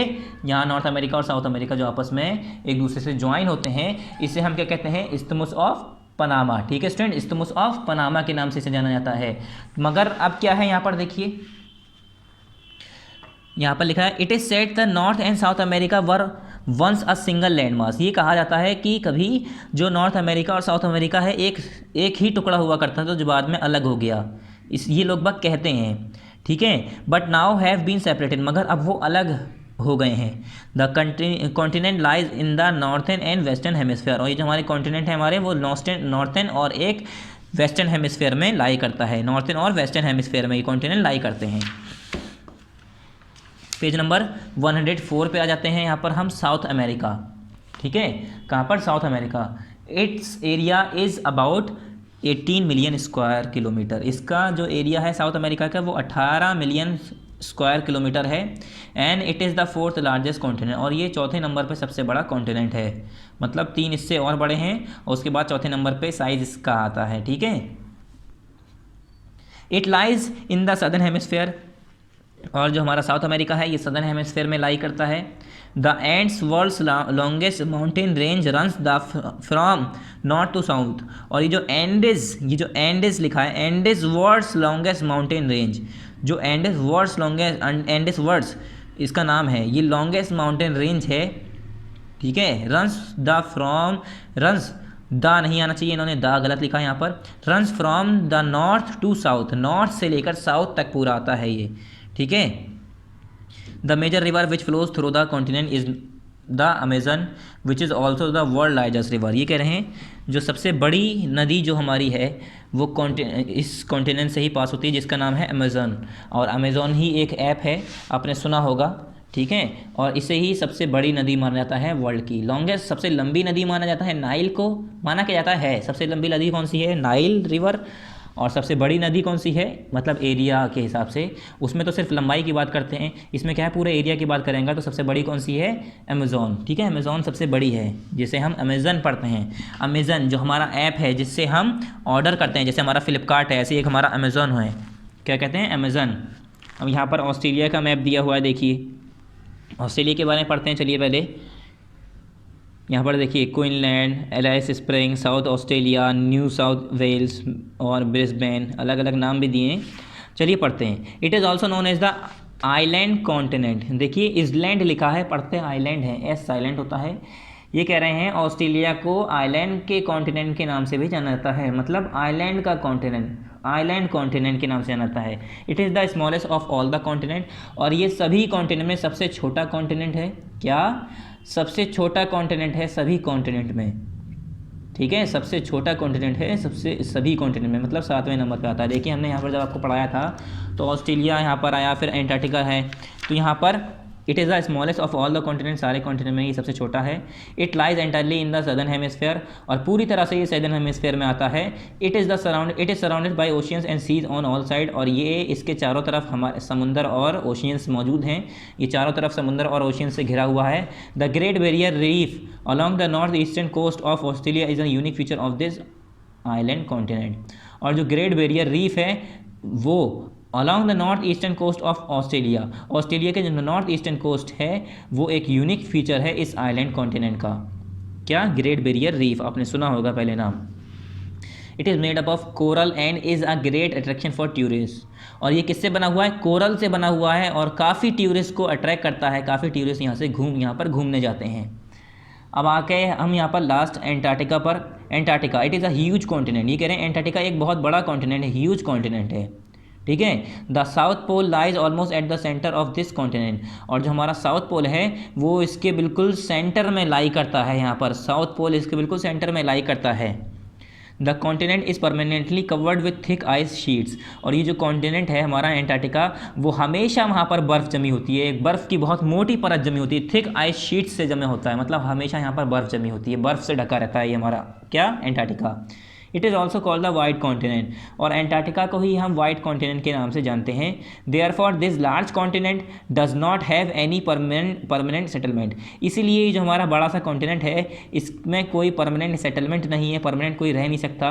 The size of this continent is larger than Australia, और ये जो ऑस्ट्रेलिया है उससे बड़ा है इसका size. And Europe taken together, ये कह रहे हैं अगर हम ऑस्ट्रेलिया और यूरोप को एक साथ मिला दें तो दोनों से बड़ा है हमारा क्या, एंटार्क्टिका। एंटार्क्टिका जो है वो ऑस्ट्रेलिया और यूरोप दोनों से बड़ा है साइज़ में। अगर मैं दोनों को मिला दूँ, किसे, ऑस्ट्रेलिया और यूरोप को मिला दूँ, ठीक है, तो वो दोनों को मिलाकर भी एंटार्क्टिका से वो बड़े नहीं हो पाएंगे, बड़ा होगा कौन, Antarctica. Many countries have research stations in Antarctica, और काफ़ी कंट्रीज़ जो हैं उनके रिसर्च स्टेशन है एंटार्क्टिका के अंदर, मतलब एंटार्क्टिका के अंदर कोई रह तो सकता नहीं है, वहाँ पर सिर्फ बर्फ़ जमी होती है, तो काफ़ी कंट्रीज़ ने उस कॉन्टिनेंट को सिर्फ रिसर्च के तौर पर, रिसर्च करने के, ठीक है, साइंटिस्ट जो जाते हैं वहाँ पर रिसर्च करने के लिए वो सब रिसर्च के तौर पर ही उसे रख लिया है, बना लिया है जगह, ठीक है, रिसर्च स्टेशन बना रखे हैं। They are named as Maitri and Dakshin Gangotri, जिसका नाम क्या है, India has 2 research station there name as, ये कह रहे हैं वहाँ पर इंडिया के 2 रिसर्च सेंटर हैं, क्या, 2 रिसर्च स्टेशन हैं वहाँ पर, जिसके नाम है मैत्री और दक्षिण गंगोत्री। दक्षिण गंगोत्री और मैत्री के नाम से वहाँ पर 2 इंडिया के क्या हैं, रिसर्च स्टेशंस मौजूद हैं। ऐसे अमेरिका के होंगे, ठीक है, ऑस्ट्रेलिया में अलग देखा जाए तो अलग अलग होंगे कॉन्टिनेंट्स, कंट्रीज़ उसके होंगे। तो एंटार्क्टिका के अंदर अलग अलग कंट्रीज़ जो हैं वो अपने अपने रिसर्च सेंटर्स बनाती हैं, रिसर्च स्टेशंस बनाती हैं, जिससे वो रिसर्च करती हैं वहाँ जाके, ठीक है स्टूडेंट्स। नेक्स्ट आ जाइए यहाँ पर इम्पोर्टेंस ऑफ लिथोस्फेयर। अब लिथोस्फेयर की इम्पोर्टेंस क्या है, अभी तक हम क्या पढ़ रहे हैं, सिर्फ इम्पोर्टेंस, अभी तक हमने क्या पढ़ा, एटमॉस्फेयर, एटमॉस्फेयर के अंदर कॉन्टिनेंट पढ़े हमने, कॉन्टिनेंट के हमने अलग अलग पार्ट पढ़े, अलग अलग, ठीक है, 7 कॉन्टिनेंट है, 7 को हमने अलग अलग पढ़ा। उसके बाद आ गए हम लिथोस्फेयर की इंपॉर्टेंस, इसकी ज़रूरत क्या है। The importance of the lithosphere is important as it has a thin layer of soil that is formed on the surface of the land and contain nutrients that are essential for plant growth. ये कह रहे हैं lithosphere important इसलिए है क्योंकि वहाँ उसके अंदर क्या होता है, थिन लेयर होती है सॉइल की, that is form on the surface of the land, जो कि हमारे लैंड के सरफेस पर फॉर्म होती है, and contains nutrients that are essential for plant growth, और उसके अंदर न्यूट्रिएंट्स होते हैं जो कि हमारे प्लांट के पेड़ पौधों की ग्रोथ के लिए, बढ़ने के लिए बहुत ज़्यादा ज़रूरी होता है।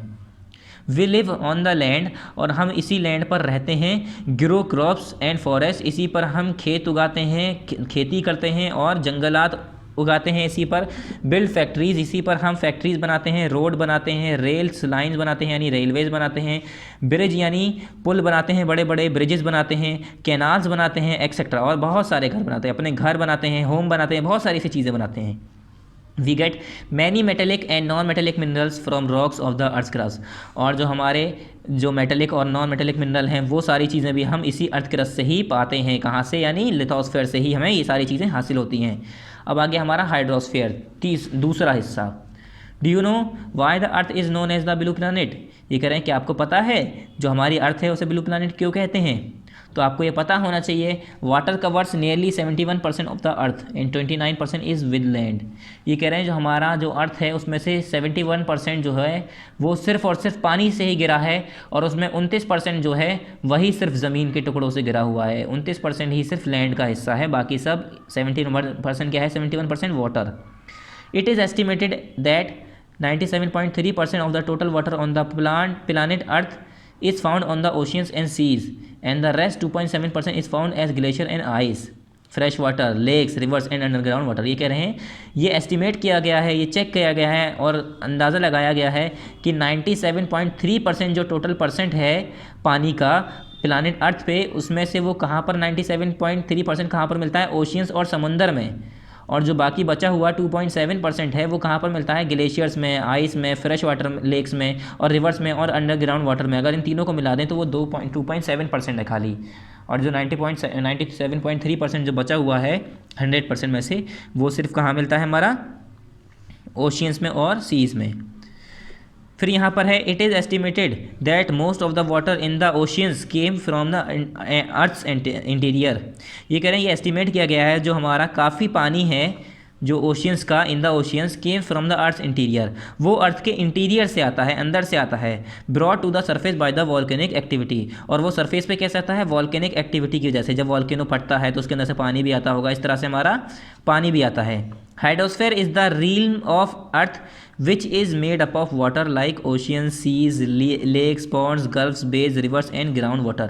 ये क्या हाइड्रोस्फेयर क्या है, एक अर्थ का रीम्स है, हिस्सा है, पार्ट है, जो कि किससे बना हुआ है, वाटर से बना हुआ है, जैसे कि समुंदर, ओशियन से, सी से, लेक से, पॉन्ड से, गल्फ से, बेस से, रिवर से, ग्राउंड वाटर से, इन सबको मिलाकर क्या बनता है हमारा हाइड्रोस्फेयर। मतलब जितना भी पानी का हिस्सा है वो क्या होता है हमारा हाइड्रोस्फेयर। अब आ जाती है बात हमारी ओशियंस की। ओशियंस क्या होते हैं, many scientist have describe earth as a watery planet. ये कह रहे हैं काफ़ी साइंटिस्ट ने अर्थ को कैसे डिस्क्राइब किया है, वाटरी प्लानट, यानी पानी वाला प्लानट। क्या, पानी वाला प्लानट। सिर्फ अर्थ ही है जहाँ पर वाटर पाया जाता है, इसलिए इसे क्या कहा जाता है, वाटरी प्लानट के नाम से काफ़ी साइंटिस्ट ने इसे नाम दिया है। ठीक है। Oceans are large water bodies, और जो ओशियंस होते हैं वो बहुत बड़ी वाटर बॉडीज़ होते हैं। बहुत बड़ा समुंदर है अगर, तो हम उसे ओशियंस कह देते हैं, समुंदर कहने की बजाय हम क्या कह देते हैं, समुंदर। बहुत बड़ी नदी है तो हम उसे समुंदर कह देते हैं। छोटे छोटा पानी के बॉडीज़ होता है उससे हम पॉन्ड्स कहते हैं, लेक्स कहते हैं। थोड़ी बड़ी, उससे बड़ी हो जाती है तो रिवर्स कहते हैं, और बहुत बड़ी हो जाती है तो हम उसे क्या कहते हैं, रिवर, सी कहते हैं, समुंदर कहते हैं। और उससे भी बड़ी हो जाती है तो हम उसे कहते हैं ओशियंस।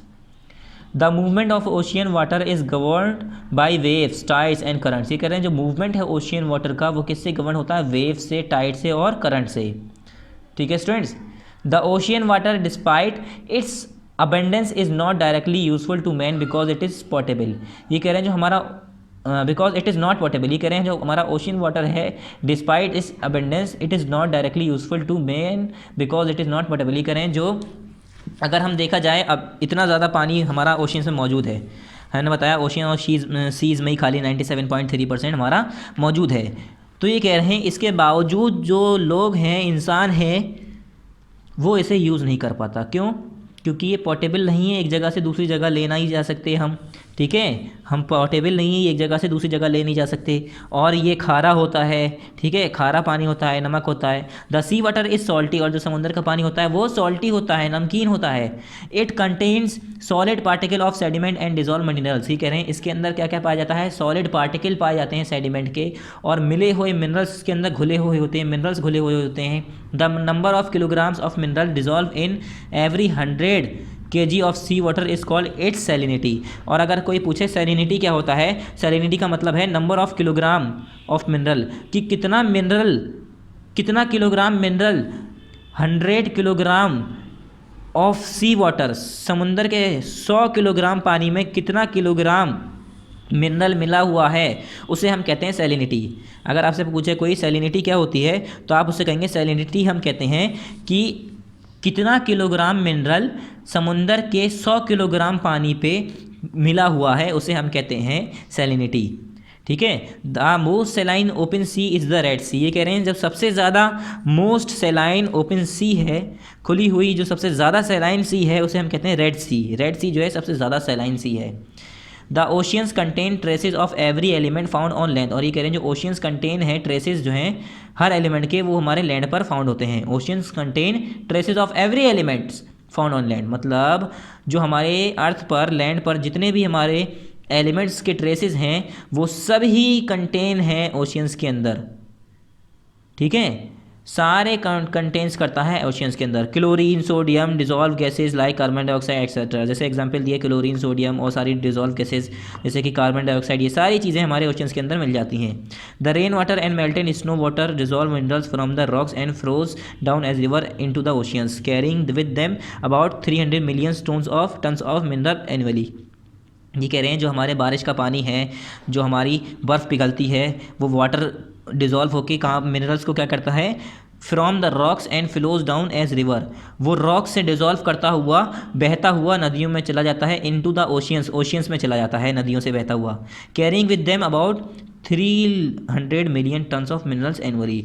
और अगर हम पूरे साल की बात करें तो ऐसे ही अगर समुंदर बहता रहता है, समुंदर में पानी, ओशियंस में रिवर्स के ज़रिए पानी जाता रहता है, तो उसमें 300 मिलियन टन, 300 मिलियन, उसके बाद टन, एक टन होता है 100 किलो, फिर उसके ऊपर मिलियन लगा, उसके साथ 300 लिखा है, तो 300 मिलियन टन मिनरल्स खाली एनुअली ये अपने साथ कैरी करके ले जाता है। इतना तो मिनरल्स हमारा ओशियंस के अंदर मौजूद है, इससे ये अंदाज़ा लगता है। उसके बाद यहाँ पर नेक्स्ट है द ओशियंस। यहाँ पर है देखिए, the oceans by definition include the sea, bays, gulfs and other oceans. ये कह रहे हैं ओशियंस अगर हम डेफिनेशन के हिसाब से देखें तो उसके अंदर क्या क्या आता है, सीज भी आते हैं, बेस भी आते हैं, गल्फ्स भी आते हैं, और दूसरे ओशियंस भी आते हैं, इनलेट अटैच टू देम, जो कि इससे मिले हुए होते हैं। The oceans unlike the continents merge. ये कह रहे हैं ओशियंस जैसे कि हमारे कॉन्टिनेंट्स एक दूसरे से मर्ज करते हैं, so naturally into one another ocean that is hard to demarcate them. तो ये कह रहे हैं इसी तरह से जैसे कि हमारे कॉन्टिनेंट्स हैं एक दूसरे से मर्ज कर रहे हैं, इजीली हम उसका नाम दे दिया naturally, into one another oceans that is hard to demarcate them. तो इसी एक दूसरे से जो ओशियंस एक दूसरे से नेचुरली मिल रहे हैं, उसे डिमार्केट करना बहुत ज़्यादा हार्ड होता है। There are 5 ocean on the earth. ये कह रहे हैं अर्थ पर हमारे 5 ओशियंस हैं, the Pacific ocean, the Atlantic ocean, the Indian ocean and the Arctic ocean and the Antarctic ocean. कितने ओशियन हैं? 5 ओशियन, एक पैसिफिक, अटलांटिक, इंडियन, आर्टिक और एंटार्क्टिक ओशियंस, 5 नाम है ये। These oceans have 97% of the total water of the earth surface. ये कह रहे हैं जो ये तीनों, अगर मान लो एक गिलास पानी है तो एक गिलास का 97% आपने पी लिया, तो कितना बचा 3%। तो इसी तरह से जो हमारा अर्थ पर जितना भी पानी मौजूद है उसका 97% पानी, अर्थ पर जितना भी मौजूद है उसका 97, जितना मौजूद है उसका 97, और वैसे अर्थ पर कितना मौजूद है 71%, और ज़मीन कितनी मौजूद है 29%, मगर जो 71% जो मौजूद है उसमें उसका 97%, कितना, जो भी कुछ पानी मौजूद है उसका 97% पानी हमारा कहाँ पर है, ओशियंस में पाया जाता है। And 2% is fresh water stored as ice cap and glaciers. और 2% यानी जो 3% बचा उसमें से 2% पानी, जो 3% जो साफ़ पानी बचा जो पीने का है, उसमें से 2% पानी तो हमारा आइस कैप्स पर यानी जो बर्फ़ जम जाती है वहाँ पर, और ग्लेशियर्स पर मौजूद है, जो जमी हुई है, ठीक है, जमी हुई है, जिसे हम यूज़ ही नहीं कर पा रहे हैं। Only 1% of fresh water is found in the form of river, और खाली जो 1% पानी होता है वही हमारा किस फॉर्म में मिलता है, समुंदर, रिवर की फॉर्म में, लेक्स की फॉर्म में, और ग्राउंड वाटर, ज़मीन के अंदर जो पानी निकलता है वो use by man for his various activities, जो कि हम यूज़ करते हैं अपनी वेरियस एक्टिविटीज़। यानी जो हम पानी यूज़ कर रहे हैं वो सिर्फ और सिर्फ 1% है हमारा मौजूद पानी में से। अभी 99% वाटर तो हमने यूज़ ही नहीं किया है, सोचो अब कितना पानी है। उसके बावजूद साइंटिस्ट ये कहते हैं कि थर्ड वर्ल्ड वॉर जो है हमारी, वो पानी के पीछे होगी, पानी कम होता जा रहा है। तो पानी कम नहीं हो रहा है, फ्रेश वाटर कम हो रहा है, ताज़ा पानी ख़त्म हो रहा है, साफ़ पानी ख़त्म हो रहा है, जो कि इंसान पीता है, यूज़ करता है। बाकी 97% वो तो इंसान यूज़ ही नहीं करता है। 2% हमारा जमा हुआ है, स्टोर्ड है, कहाँ पर, आइस कैप पर। Lakes are small water bodies surrounded by land, और जो लेक्स होती हैं वो क्या होते हैं, वो छोटे छोटी वाटर बॉडीज़ होती हैं। आपने देखा होगा कहीं पर कि चारों तरफ ज़मीन है और बीच में छोटा सा पानी का टुकड़ा है, उसे हम कहते हैं lakes. Seas are larger than the lakes, और लेक्स से बड़ी जो होती हैं वो सीज होती हैं। The world's largest seas include the South China Sea, the Caribbean Sea. ये कह रहे हैं जो सबसे बड़ी लार्जेस्ट सीज़ हैं, समुंदर है, उनका नाम क्या क्या आता है, साउथ चाइना सी है, एक है कैरेबियन सी, एक है मेडिटेरियन एंड द बेरिंग सी। ये चारों नाम आपको बता दिए हैं। उसके बाद पेज नंबर 106 ओपन कर लिए, पेज नंबर 105 था हमारा। Page number 106, Pacific ocean, Atlantic ocean, Indian ocean, ठीक है। उसके बाद आर्टिक ओशियन, उसके बाद एंटार्क्टिक ओशियन, तीनों को अलग अलग डिफाइन किया है। तो पहला क्या है, पैसिफिक ओशियंस। पैसिफिक ओशियंस में क्या है, the Pacific oceans separates Asia from Australia. ये कह रहे हैं जो हमारा पैसिफिक ओशियंस है वो किसे सेपरेट करता है, एशिया और ऑस्ट्रेलिया को, ठीक है। एशिया और ऑस्ट्रेलिया के बीच में जो ओशियंस है वो कौन सा है, Pacific ocean. It is the largest and the deepest of all the ocean. ये कह रहे हैं ये सबसे बड़ा ओशियंस है, पांचों ओशियंस में सबसे बड़ा ओशियंस कौन सा है, पैसिफिक ओशियंस। और सबसे गहरा ओशियंस भी कौन सा है, सबसे गहरा ओशियन कौन सा है, यही है हमारा पैसिफिक ओशियन। मतलब ये जो बाकी चार हैं इन चारों से गहरा है और इन चारों से बड़ा है, ठीक है स्टूडेंट्स। उसके बाद इट इज़, यहाँ पर देखिए लिखा है, it is spread over 1/3 of the earth. ये कह रहे हैं हमारा ये अर्थ पर, ये अगर मैं 3 हिस्से कर दूं ओशियंस के, तो एक हिस्सा तो खाली इसी का आ जाएगा, एक हिस्सा यही ढक लेगा। तो अर्थ का 1/3 हिस्सा इसने ही कवर कर रखा है। और Mariana trench in the Pacific ocean about 100,000 10,000 11,022 meters क्या है, डीप। ये कह रहे हैं जो हमारा मैरियाना ट्रेंच है पैसिफिक ओशियन में वो 11,022 मीटर गहरा है खाली। Is the deepest point in the world, यही सबसे गहरा पॉइंट माना जाता है वर्ल्ड का। मतलब पूरी दुनिया में सबसे ज़्यादा गहराई जो देखी गई है अब तक, वो कहाँ पर देखी गई है, मैरियाना ट्रेंच। कितना है, 11,022, 100,000 10,000 कितना, 11,022, 11,022 मीटर गहराई है इसकी, इससे गहराई कहीं है ही नहीं। इन the world it is 16,888 kilometre, और 16,880 किलोमीटर है इतनी दूर तक। अ trench is an ocean deep, और ये जो हमारा ट्रेंच होता है ये क्या होता है, एक ओशियन डीप होता है, where 2 plates meet and the heavy one sinks into the crust. ये कह रहे हैं जहाँ पर ट्रेंच वो जगह होती है, ओशियन की गहराई होती है जहाँ पर 2 प्लेट मिलती हैं, और जो भारी वाली होती है वो सिंक हो जाती है, क्रस्ट के अंदर डूब जाती है। A new crust is created below, और वहाँ पर एक नया क्रस्ट बनता है। The Pacific ocean is circular in shape and bounded by Asia and Australia on one side and south America on the other. ये कह रहे हैं पैसिफिक ओशियन जो है वो सर्कुलर शेप का है, उसने एशिया को, ऑस्ट्रेलिया को क्या कर रखा है, एक साइड से कवर कर रखा है, and south America on the other side, और दूसरी साइड से साउथ अमेरिका को कवर कर रखा है, मतलब घेरा हुआ है। उसके बाद आते हैं हम एटलांटिक ओशियन। एटलांटिक ओशियन की बात करें, the Atlantic ocean is the second largest in the world. जो हमारा एटलांटिक ओशियन है वो दूसरे नंबर पे सबसे बड़ा है, ठीक है। उससे पहले सबसे बड़ा कौन सा है, पैसिफिक ओशियन, उससे छोटा कौन सा है, Atlantic ocean. It is shape like the letter S, और ये कैसा है, एस शेप का है, ऐसे करके एस शेप का। It occupies 20.9% of the total earth area. ये कह रहे हैं अर्थ का जितना भी एरिया है उसमें से 20% 20.9% यानी 0.1% और एक कर दें तो 21% हो जाएगा। तो नियरली अप्रॉक्स देखा जाए तो 21% एरिया इसने अर्थ का कवर कर रखा है।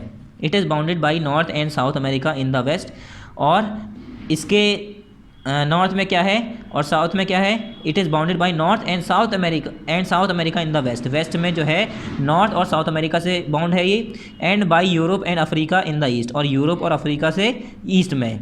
The coast line of Atlantic ocean is irregular and indented.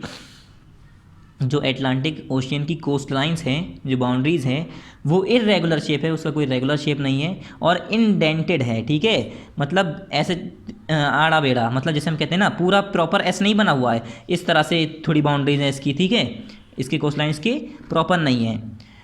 उसके बाद it is ideal location for natural harbours and ports for the country situated along the coast line. और ये कह रहे हैं एक आइडियल लोकेशन है किसके लिए? नेचुरल हार्बर्स के लिए और पोर्ट्स के लिए। ठीक है, अगर पोर्ट्स के लिए for the countries situated along the coast line, उनके लिए जो कि कंट्रीज़ इसके कोस्ट लाइन में रह रही हैं, इसके किनारे रह रही हैं, उसके लिए वो नेचुरल हार्बर्स और पोर्ट्स बना सकते हैं वहाँ पर। It is the business ocean trade wise, और ये एक बिजनेस क्या है, बिजिएस्ट ओशियन ट्रेड वाइज, ये सबसे ज़्यादा ट्रेड वाइज के हिसाब से सबसे ज़्यादा जो ट्रेड किया जाता है इसी ओशियन से ट्रेड किया जाता है, इसलिए इसे बिजिएस्ट कहा गया है, सबसे बिजी। उसके बाद इंडियन ओशन की बात करें, the Indian ocean is the only ocean named after a country. ये कह रहे हैं जो इंडियन ओशन है वो खाली इसका नाम कब पड़ा है? हमारे कंट्री के बाद इंडिया, जिसका नाम क्या है? इंडिया, उसी इंडिया के ज़रिए इसका नाम पड़ गया Indian ocean. It is triangular in shape, it stretches from Kanyakumari in India to the Antarctica in the south pole. ये कह रहे हैं ये कन्याकुमारी से, इंडिया का जो कन्याकुमारी है नीचे, वहाँ से लेकर साउथ पोल तक पूरा जाता है ये। इसे हम क्या कहते हैं? क्या कहते हैं हम? Indian ocean. किस शेप का है ये? ट्रायंगुलर शेप का है। It takes up 14.65% of the earth's total area. Earth का जो टोटल एरिया है उसमें से 14.65% इसने ही कवर कर रखा है। It is bounded bye Asia in the north, और ये किससे घिरा हुआ है? एशिया से नॉर्थ में, अफ्रीका है वेस्ट में, इसके ऑस्ट्रेलिया कहाँ पर है? ईस्ट में। It's greatest deep is Java trench, और इसकी जो सबसे ज़्यादा गहराई कहाँ पर है? जावा ट्रेंच, जिसे नाम दिया गया है। कहाँ पर? कितनी है? 7,725 मीटर गहराई है इसकी। एक जगह है, मतलब एक ऐसा एरिया होगा इसका जहाँ पर ज़्यादा गहराई होगी, जिसे क्या नाम दिया गया? Java trench. क्या नाम दिया गया? Java trench. ट्रेंच कैसे कहते हैं? Deepest area, deep area, ocean deep, ocean का डीप वाला हिस्सा, उसे हम कहते हैं ट्रेंच। ठीक है, उसके बाद यहाँ पर आर्टिक ओशियन। आर्टिक ओशियन क्या है? The Arctic ocean surrounds the north pole and lies within the Arctic circle. ये कह रहे हैं जो आर्टिक ओशियन है वो कहाँ पर सराउंड करता है? किसे सराउंड करता है? Surround the north pole. वो नॉर्थ पोल को सराउंड करता है, and lies within the Arctic circle, और वो आर्टिक सर्किल के अंदर लाई करता है। It is strictly not an ocean. ये कह रहे हैं स्ट्रिक्टली अगर देखा जाए तो ये एक ओशियन नहीं है, as it is not navigable, क्योंकि ये एक ये because it is not navigable, क्योंकि वो नेविगेबल नहीं है, इसलिए स्ट्रिक्टली देखा जाता है ओशियन नहीं है। इट इज़ कम्प्लीटली फ्रोजन, मतलब ये मूव नहीं करता है, जमा हुआ है पूरी तरह से, इसलिए विंटर में। But in summer ice melt to form iceberg which can be very dangerous for passing ships. ये कह रहे हैं मगर समर सीजन में क्या होता है, जब गर्मी होती है, थोड़ी धूप निकलती है, तो क्या होता है, ये पिघलने लगती हैं इसकी बर्फ़, और वो आइसबर्ग बनने लगती हैं, जो कि समुंदर में अगर शिप जा रही है तो उससे टकरा गई तो बहुत ज़्यादा उससे नुकसान हो सकता है, एक्सीडेंट हो सकता है। तो वो समुद्रों के लिए, शिप्स के लिए बहुत ज़्यादा नुकसानदेह होती है। It is bounded by north America and Eurasia, और वो नॉर्थ अमेरिका और यूरेशिया से बाउंडेड है। ग्रीनलैंड एंड सेवरल आइलैंड्स, और ग्रीनलैंड और कुछ सेवरल आइलैंड्स से घिरी हुई है आर्टिक सर्किल, मतलब आर्टिक ओशियंस। उसके बाद आ गए हम एंटार्क्टिक ओशियंस, लास्ट है हमारा 5वां। एंटार्क्टिक ओशियन में क्या है? There is another ocean called the Antarctic ocean due to extremely low temperature. It remains, ये क्या है? It remains frozen throughout the year. ये कह रहे हैं एंटार्क्टिक ओशियन जो है ये हमारा लास्ट है, हमारा दूसरा एंटार्क्टिक ओशियन है ये एक। ये कह रहे हैं इसके लो टेम्परेचर होने की वजह से, बहुत ज़्यादा लो टेम्परेचर होने की वजह से, लो टेम्परेचर नहीं, बहुत ज़्यादा लो टेम्परेचर होने की वजह से, it remains frozen throughout the year. ये हमेशा पूरे साल लगभग ये जमा हुआ रहता है। ठीक है, it is often refer to as the southern oceans, और इसे क्या क्या कहा जाता है? ओफन क्या कहा जाता है? Refer to as southern ocean, यहाँ तक कि इसे सदर्न ओशियंस के नाम से भी जाना जाता है। क्योंकि हमारा साउथ में है ना, यहाँ पर हमारा क्या है? नॉर्थ में, ये साउथ पोल तो सदर्न हेमिस्फीयर में आ रहा है, तो इसे हम सदर्न ओशियंस के नाम से भी जानते हैं। A small part of ocean water that just into the land is a gulf. और ये कह रहे हैं वो छोटा हिस्सा ओशियन वाटर का जो कि खाली इनटू द लैंड, ज़मीन के अंदर हो, उसे हम क्या कहते हैं? Gulf. A bay is much wider than a gulf, और जो हमारा बे होता है वो गल्फ से काफ़ी चौड़ा हिस्सा होता है। अब आ गया हमारा इंपॉर्टेंस ऑफ हाइड्रोस्फेयर। हाइड्रोस्फेयर का इंपॉर्टेंस क्या है तो ये नेक्स्ट टाइम पढ़ेंगे। ठीक है स्टूडेंट्स, यहाँ पर हमारी वीडियो ज़्यादा बड़ी हो जाएगी तो इसे हम नेक्स्ट टाइम पढ़ेंगे। फिर हमारा एटमॉस्फेयर है, लेयर ऑफ, यहाँ पर देखिए हमारा इंपॉर्टेंस ऑफ हाइड्रोस्फेयर है, फिर एटमॉस्फेयर है, फिर लेयर ऑफ एटमॉस्फेयर है, फिर यहाँ पर हम अलग अलग लेयर्स को डिफाइन करेंगे, फिर बायोस्फीयर पढ़ेंगे हमारा, जो हमारे तीनों को मिलाकर पढ़ते हैं, फिर ग्लोबल वार्मिंग मैंने आपको काफ़ी बार पढ़ा चुका हूँ कि कॉज ऑफ ग्लोबल वार्मिंग क्या होता है, फिर यहाँ पर ओजोन डिप्लेशन क्या होता है, ओजोन लेयर डिप्लेशन भी कहते हैं इसे। फिर उसके बाद हम एक्सरसाइजेस करेंगे। तो यहाँ से हम कंप्लीट करते हैं, ठीक है स्टूडेंट्स। यहाँ पर इंपॉर्टेंस ऑफ हाइड्रोस्फीयर पढ़ के, क्योंकि हम यहाँ हाइड्रोस्फीयर पूरा पढ़ रहे हैं तो इंपॉर्टेंस ऑफ हाइड्रोस्फीयर कंप्लीट कर देंगे। उसके बाद एटमॉस्फेयर नेक्स्ट पार्ट में करेंगे। तो हम पढ़ने जा रहे हैं अब इंपॉर्टेंस ऑफ हाइड्रोस्फीयर, ये हमारा लास्ट टॉपिक है आज का। The water that is lost through evaporation is return to the land in the form of precipitation. ये कह रहे हैं जो वो पानी जो हमारा एवेपोरेशन में लॉस्ट हो जाता है, भाप बन के उड़ जाता है, वो वापस ज़मीन में प्रेसिपिटेशन के फॉर्म में, यानी बारिश के फॉर्म में, बर्फ़ के फॉर्म में, ओले के फॉर्म में, स्नो के फॉर्म में गिर जाता है। Water into the atmosphere is in the form of cloud and rain drops. ये कह रहे हैं जैसे कि हमारा पानी होता है एटमॉस्फेयर के अंदर बादल के फॉर्म में या बारिश की बूंद की फॉर्म में मिलता है। It is this water in the air that is responsible for the weather phenomena. और ये कह रहे हैं यही वो पानी है रिस्पॉन्सिबल होता है जो कि वेदर फिनोमिना में, जो हमारा वेदर फिनोमिना होता है वो सब उसी के लिए ये सब रिस्पॉन्सिबल होता है, यही पानी, ठीक है। Rain water cools the temperature of the earth. और यही बारिश का पानी, जब बारिश होती है तो हमारे अर्थ का टेम्परेचर ठंडा कर देती है। गर्मी होती है तो बारिश होती है तो हमें ठंडक महसूस होती है। We get food in the form of fish, salt and seaweed from water. और ये हमें जो पानी से ही हमें क्या मिलता है, फ़िश की फॉर्म में, सॉल्ट की फॉर्म में, सी वेड की फॉर्म में हमें खाना मिलता है। मछलियाँ नहीं होती हैं अगर हमें पानी नहीं होता, ठीक है। मछलियाँ नहीं होती अगर पानी नहीं होता। सॉल्ट समुद्र में से हमें क्या नहीं मिलती, हमें नमक नहीं मिलता। सी वेट्स में हमें काफ़ी चीज़ें मिलती हैं। Waterways are an inexpensive means of transport. और ये कह रहे हैं जो हमारा वाटर वेज है, एक रास्ता है हमारा, एक पानी का ज़रिया है जिस हमारे ट्रांसपोर्ट का, एक जगह से दूसरी कंट्री में जाने का, एक जगह से दूसरी जगह जाने का, वो ज़्यादा एक्सपेंसिव नहीं है, सस्ता है। दे प्रोमोट ट्रेड, और वो ट्रेड को भी प्रोमोट करता है। Oceans are the ultimate site for deposition of sediment. और जो हमारे ओशियंस हैं वही एक अल्टीमेट साइट्स हैं, जगह है जहाँ पर हमारे सेडिमेंट्स पाए जाते हैं जो कि रिवर के ज़रिए आते हैं, ब्रॉड बाई रिवर, जो कि रिवर के ज़रिए डिपोजिट होते हैं इसके अंदर। They moderate the climate of coastal region. और ये कोस्टल रीजन का क्लाइमेट मॉडरेट करते हैं। Cold current in the ocean lower the temperature of the adjoining land. जो कोल्ड करंट्स होती हैं हमारे oceans, lower the temperature of the adjoining land. जो ओशियंस की कोल्ड करंट जैसे हैं, ठंडी ठंडी लहरें आ रही हैं, उससे उसके बराबर वाली जो जगह हैं, लैंड्स हैं, जो हमारे सरफेस है वो हमारा क्या है, ठंडा रहता है। आपने देखा होगा लोग बाग बीच पे घूमने जाते हैं तो बीच पर वहाँ पर जो उसकी कोल्ड करंट्स होती हैं वो उससे बीच एरियाज़ को रात में बहुत ठंड होती है। दिन में थोड़ी धूप होती है तो उसके क्या होता है, गर्मी होती है, मगर रात में इतनी ठंड हो जाती है करंट्स की वजह से सिर्फ उसकी। Warm ocean currents raise the temperature of the adjoining land along which they flow. और जो हमारी गर्म ओशियन करंट होती हैं वो क्या कर देती हैं, टेम्परेचर को गर्म कर देती हैं of the adjoining land along which they flow. किस लैंड में, जिसके अलॉन्ग, जिसके साथ साथ वो बह रही हैं, उस ज़मीन के हिस्से को वो गर्म कर देती हैं। These hydrosphere is necessary for the existence of life on earth. और यही जो हमारे हाइड्रोस्फीयर है ये हमारी लाइफ के लिए बहुत ज़्यादा ज़रूरी है। क्यों? क्योंकि हमारी लाइफ अर्थ पर अगर गुजर रही है तो इसी हाइड्रोस्फीयर की वजह से। अगर हाइड्रोस्फीयर नहीं होती तो ज़मीन का टुकड़ा ही नहीं होता तो हम क्या पानी में रहते, पानी के अंदर थोड़ी ना रहते या हवा में थोड़ी ना रहते, हमेशा कहीं ना कहीं तो बैठते, ज़मीन पर तो बैठते, कहीं ना कहीं पत्थर पे बैठते, तो पत्थर ही नहीं होता, ज़मीन का टुकड़ा ही नहीं होता, तो हम क्या कहाँ बैठते, पानी के अंदर या तो फिर हवा के अंदर। कहीं सोते ही नहीं, हवा के अंदर कैसे सोते या पानी के अंदर कैसे सोते। तो क्या है, यही इंपॉर्टेंस बताइए हाइड्रोस्फीयर की। तो हमारा ये कौन सा पार्ट था स्टूडेंट्स, यहाँ पर देखिए हमारा कौन सा पार्ट है, पार्ट नंबर 7। तो यहाँ पर हम लिखेंगे पार्ट नंबर 7 कंप्लीटेड, ठीक है।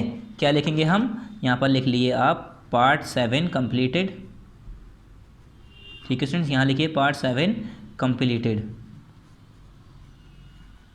नेक्स्ट टाइम हम क्या पढ़ेंगे, पार्ट 8 जो इसी चैप्टर का होगा। यहाँ पर हमारा पार्ट 7 कंप्लीट हो गया है स्टूडेंट्स। यहाँ पर आप लिखिए एटमॉस्फेयर, यहाँ हम पढ़ेंगे पार्ट 8 स्टार्टेड, ठीक है। यहाँ पर पार्ट 8 स्टार्ट होगा हमारा, ठीक है स्टूडेंट्स। यहाँ पर हम पार्ट 8 स्टार्ट करेंगे जो कि हम नेक्स्ट वीडियो में नेक्स्ट टाइम पढ़ेंगे। उससे पहले मैं आपको सिलेबस दिखा देता हूँ और इसमें हम सारे एक्सरसाइज भी करेंगे, ठीक है। ये सारा एरिया कवर करेंगे, ये सब पढ़ेंगे हम इसमें, ये सब पढ़ेंगे। और यहाँ पर देखिए, यहाँ पर हम कंप्लीट करेंगे ओजोन डिप्लेशन तक, ओजोन लेयर डिप्रेशन जिसे हम कहते हैं।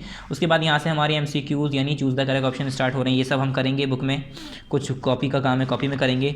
तो चलिए, हमारे यहाँ पर पार्ट नंबर 7 कंप्लीट हो गया और यहाँ पर पार्ट नंबर 8 स्टार्ट होगा, जो हम पार्ट 8 में नेक्स्ट वीडियो में बनाएंगे। जल्दी से इसकी एक्सेस इस पर आ जाइए। हिस्ट्री में हमने आपको बता दिया सिलेबस आपका चैप्टर 6, 7, 8 ये 3 चैप्टर हैं आपके PA सेकंड में।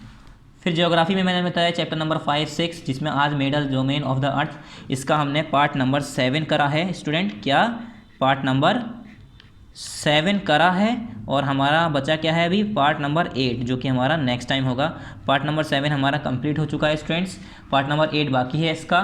अब नेक्स्ट देखते हैं हम सिविक्स का सिलेबस। सिविक्स का सिलेबस भी हमने आपको बता रखा है। इसमें हमने आपको बताया था कि आपके इसमें 2 चैप्टर हैं सिविक्स में, चैप्टर नंबर 5, चैप्टर नंबर 6।